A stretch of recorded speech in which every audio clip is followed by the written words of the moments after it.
और उच्च रक्षा, ये जोड़ अपने जो है, अपने जो तीर्थ स्थान है, गांव के बस स्टैंड हैं और खेत हैं, ये सारे के सारे मैं बहुत कम साल रहा यहाँ पर, जितना रहा वो यादें मेरे दिल में जो अभी भी हैं।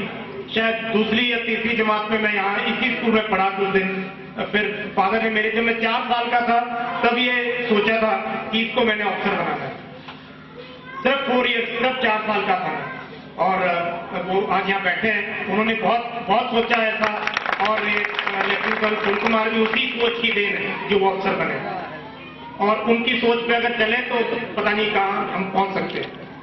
वो एक बात है, पारिवारिक बात है।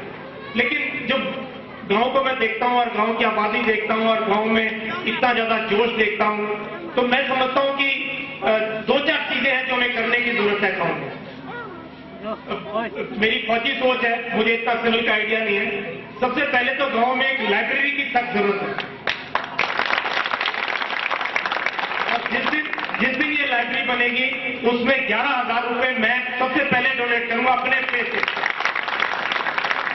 हम पता नहीं 50 चीजों के लिए चंदा देते हैं, 50 चीजों के लिए, ये प्याव बना दो, ये कर दो, वो कर दो, ये वो। मैं सोच रहा हूं अगले ब्याह शादी में हर एक कोई 200 रुपए उसमें से कम करे खर्चा और इस युवा संगठन को दे दे, और गांव में एक आलीशान लाइब्रेरी बनाए जिससे कि हमारे बच्चे जो पढ़ना चाहते हैं कॉम्पिटेटिव एग्जाम, उनको किताबें यहीं पे दे दें गांव के अंदर। और जिस गांव में लाइब्रेरी बन गई वो गांव पढ़ गया समझ।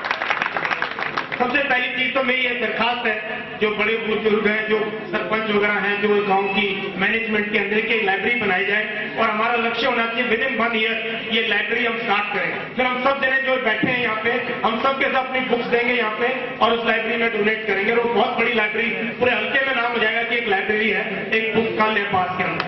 नंबर 1।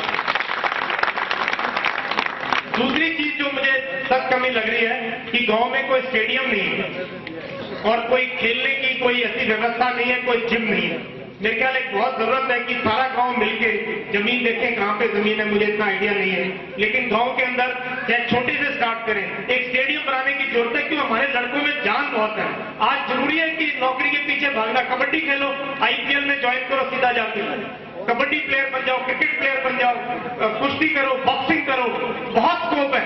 जो पढ़ाई नहीं करता कोई बात नहीं, पढ़ाई से सब कुछ नहीं होता है, जिसकी बातों में दम है कुछ भी कर सकता है। सिर्फ पढ़ाई के पीछे मत भागो, और ठीक है कुछ होते हैं जिनमें पढ़ने में जिनमें इंटरेस्ट आ गया, कुछ है जो नहीं पढ़ सकते, कोई बात नहीं, तुम कबड्डी में चैंपियन बनो और किसी टीम में बनो, आजकल 1 करोड़ रुपया मिलता है साल कबड्डी के अंदर। तो गांव में एक जिम, व्यायामशाला या स्टेडियम की बहुत सख्त जरूरत है। मैं अपने छोटी सी जो भी मेरी पहुंच है, मैं कुछ लोगों से इस चीज में ऑलरेडी कनेक्टेड हूं कि हम कुछ गांव के लिए स्पोर्ट्स की तरफ से कुछ करें।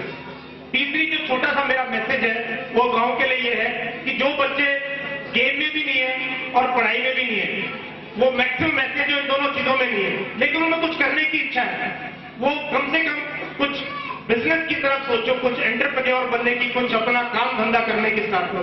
सरकारी नौकरियां धीरे धीरे कम होती जा रही है, अब सरकारें बंद कर रही है रिक्रूटमेंट, सब कुछ आउटसोर्स हो रहा है, सब कुछ आउटसोर्स हो रहा है, धीरे धीरे नौकरियां कम होती जाएंगी, और आगे आगे इन बच्चों की टाइम आएगा सरकारें भर्ती करना बंद कर देंगी, सब कुछ आउटसोर्स हो जाएगा। तब कामयाब वो होगा जो कि इस टाइम पर बिजनेस में या कोई अपना धंधा खुद स्टार्ट कर सकता है। और गांव में यहाँ 20-25 हजार की जनसंख्या है, यहाँ एक बहुत बड़ा शॉपिंग सेंटर बन सकता है, मार्केट बन सकता है और भी बड़ा बन सकता है, और मैक्सिमम हमारे लड़के यहीं पे अपना बिजनेस स्टार्ट करें, और जींद और हिसार को किसने बताया था, मोर साहब ने, सप्लाई कर सकते हैं यहाँ से बहुत सी चीजों की। तो एक जो है बिजनेस की तरफ या उस चीज की तरफ गांव के बच्चों का रुझान होना, तो मैं सोचता हूँ इन 3 चीजों की तरफ अगर हम जोड़ देंगे तो गांव का जो फ्यूचर है बहुत अच्छा रहेगा। मैं यहीं पे अपनी बात खत्म करना चाहता हूँ, टाइम बहुत हो गया, मेरे को दिल्ली पहुंचना है, सुबह सुबह राजस्थान जाना है। तो मैं शंकर शांडिल्य और पूरे ग्रुप का तहे दिल से आभारी हूँ। Thank you very much. और जब कहोगे मैं आता रहूंगा यहाँ पे, जब भी कहोगे मैं आऊंगा, और मेरा नंबर सबके पास है, इनके पास, मैं व्हाट्सएप पे भी हूँ, फेसबुक पे भी हूँ, और इमीडिएटली जॉब करता देता हूँ अगर कोई काम का मुझे अप्रोच करता है। तो अंत में थैंक यू वेरी मच, जय हिंद, धन्यवाद।